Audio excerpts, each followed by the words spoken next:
He presided over a summit on his grand plan for the world economy, charmed the global elite at Davos, and saw off the TPP, a huge trade deal that Beijing wasn't part of.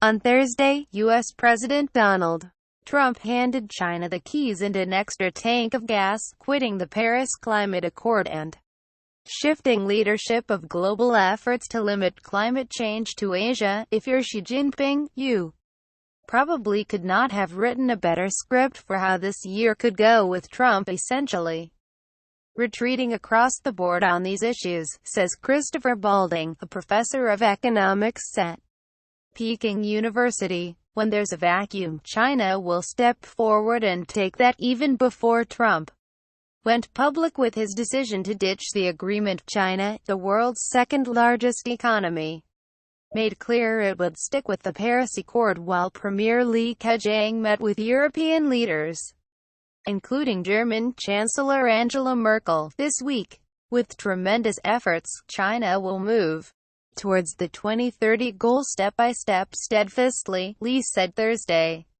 China reaffirmed its commitment to fighting climate change, saying it was a responsibility shouldered by China as a responsible major country. We think the Paris Accord reflects the widest agreement of the international community with regards to climate change, and parties should cherish this hard-won outcome, said Foreign Ministry spokeswoman Hua Chunying, Friday.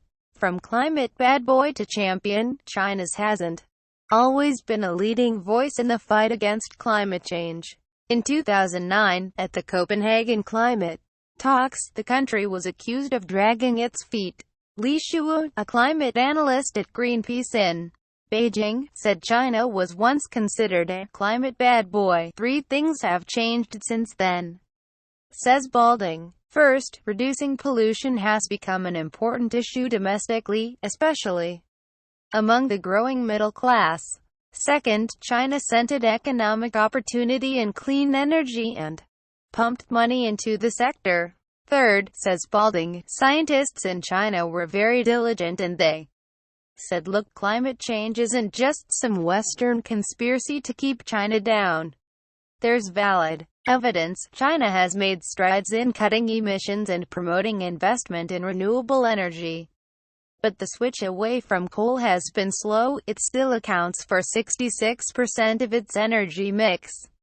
The country's National Energy Administration said in January that China will spend more than $360 billion through 2020 on renewable technologies such as solar and wind. China invested more than $88 billion in clean energy in 2016, according to Bloomberg New Energy Finance, down from an all-time high of almost $120 billion in 2015, but still significantly more than the $58.8 billion invested by the U.S. last year. I'm hesitant to call it a true leader on climate change, but it is a de facto leader. This has fallen into its lap, Balding said. The moral victory that the U.S. has ceded to China gives Xi a boost at home as well as on the global stage. China will have its once every 5 years Communist Party National Congress later this year, when a new generation of leaders will be revealed,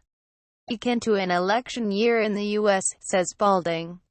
Being able to say that China is more important globally than it was 5 years ago, that builds morale going into the fall, he says. Europe hedging its bets. The reputational and geopolitical blow that Trump has dealt to the United States was clearly on view this week in Europe, says Lee from Greenpeace.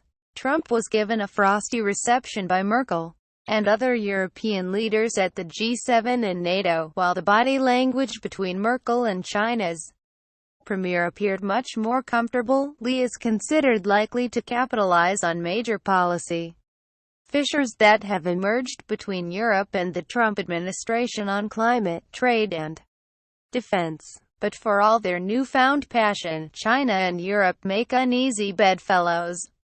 There are major questions about the compatibility of their economic systems, plus flashpoints over democracy and human rights. I think Europe is frustrated with Trump and they want to do business with China and have it on board with climate change, but there are big differences in values, says a Beijing professor, who didn't want to be identified, speaking on what he described as a sensitive topic. The professor says Trump's turn inward tarnishes the democratic model the U.S. has sought to project elsewhere, at least from outside the Western world. Democracy, at least how it's practiced, seems to be underperforming in many areas right now, and it's facing harsh criticism. The reputation of China and the China model rises because of this.